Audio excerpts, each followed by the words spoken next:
So you've brought along a graphic that will show the audience, and I thought I would read the bullet points of what do recruiters look for in a candidate, because the people get all kinds of advice, and you want to make sure. So what recruiters are looking for, you say the first thing is the right level of expertise. When you see a job posted, I spend a lot of days looking at resumes thinking, oh my gosh, what were they thinking? If you see a job posting that's through a recruiter, we're there to find the right person. So if we need 10 years of experience, if it says we'd like 10 years of experience, that really means somewhere around that would be really good. So so we're looking to see, does this person have that or not? So very often I'm looking at a job, I need 10 years of experience, I get a resume, it has 2 years. If it has 25 years, then that's still that's the threshold. But if that person is extremely senior and I'm looking for a lower level manager, that's not going to be a fit. It's interesting. When I first started working, people said that a job description, you had to have about 70% of what they asked for, because they asked for a lot. And then during the dot-com bust, people said they want everything that's on there. Where does it stand? Where does it stand these days? I mean, like you said, you should be in the ballpark on the experience, but if there's a laundry list of 20 things you should have and it doesn't say it would be nice to have, how many of those things do you have to hit before a recruiter takes you seriously? It really depends on how rare your skill set is, and it depends on where that job came from. Because if it's a recruiter, so imagine a company's going to pay $20,000, $30,000 as a fee to find you. Mm-hmm. They want you to be the right kind of person. So nowadays, 70% for a recruiter, that's not going to cut it. I'm looking for 85, 90%. However, if that job, the person hiring is your next door neighbor, and it's a smaller company and they don't have the money to attract the higher level person, really, then 70% might be fine. Okay. The second thing you say recruiters look for is experience in similar companies. Mm-hmm. Absolutely. If I'm ABC company, I want someone who has a knowledge of my industry, and so I'm working on a search right now that's in the telecommunications industry, which actually has a lot of people available, but I'm getting resumes from people who've never worked in that industry.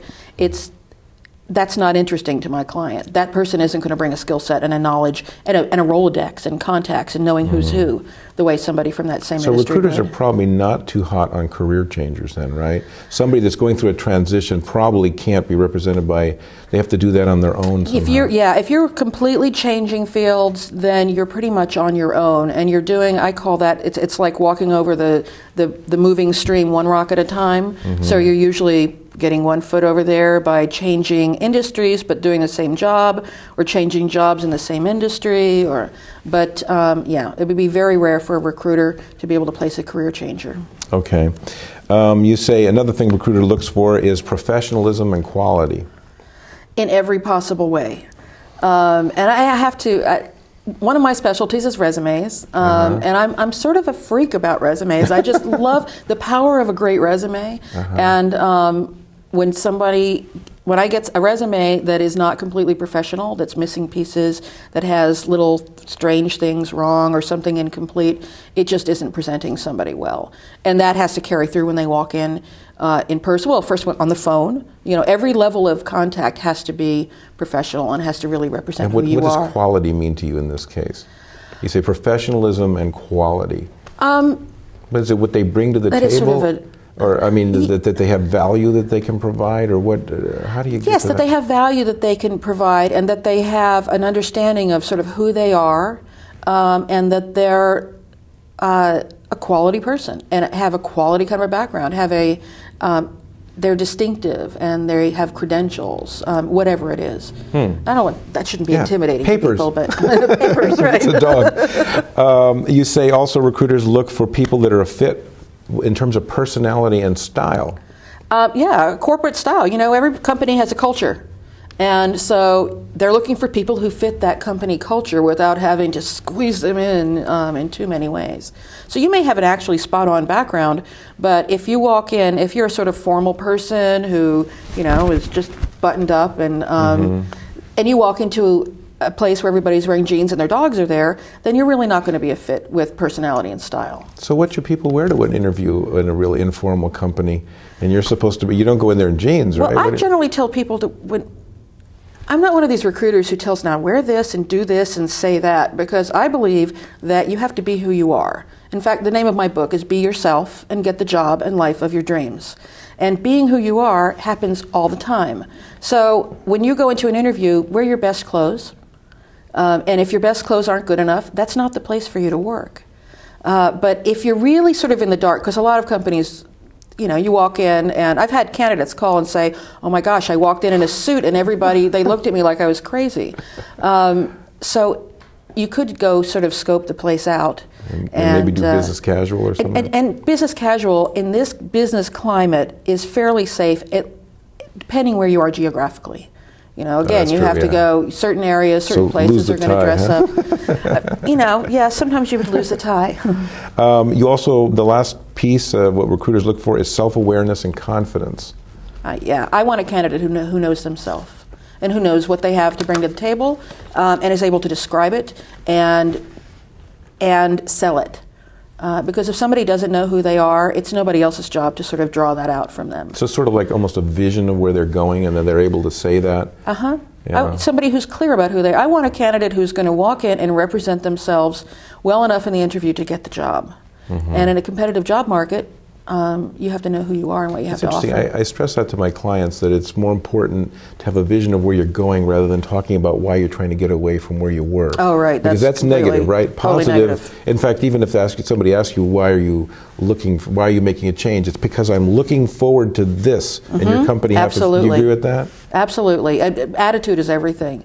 Yeah. And it's all about moving forward. Again, in my book is my exercises, my career coaching exercises that help people get clear about what they're actually looking for they're not job titles, it's criteria. What are the criteria for you to have a great life? So because we're not just looking for a great job, right? We're looking for a great life. That's actually a good point. Yeah. Okay. But how can they get your book? We might as well just ask you right now, because we're going to get into the next piece. Thank you. But since you mentioned, how can they get your book? My book is available online. It's a digital download ebook, and it's on my website, my personal website, which is www.thejobsearchguru.com. The Job Search Guru. Yeah. Not just any job search guru. All right. What are some of the common mistakes people make when they're dealing with recruiters? I think you mentioned one already, right? Thinking they're representing you, and that's really the biggest one, is to think that a recruiter is working for you. I've had people call and say, you know, I'm looking for a recruiter to work with me, and that's backwards. So you have to understand what the recruiter's job actually is, and then try to support that. And that's another mistake that people make, is they're a little resistant for some reason. There's a little suspicion about recruiters, and some of that's justifiable. Back, especially during the big booms that we've had, a lot of recruiters weren't very good. They weren't very experienced. It was a job. I've heard people say, "Oh, that's a great job if you've never had a job before. You can be a recruiter." And it's like, what an insult! It's like, okay. I'll sell used cars. Don't underestimate the power of a recruiter. Just a lot of people. There was a time there people are taught to circumvent HR. But why would you circumvent HR? They have the power to facilitate your entry into the company in the right kind of a job in the right kind of a way, and a recruiter does too. Okay.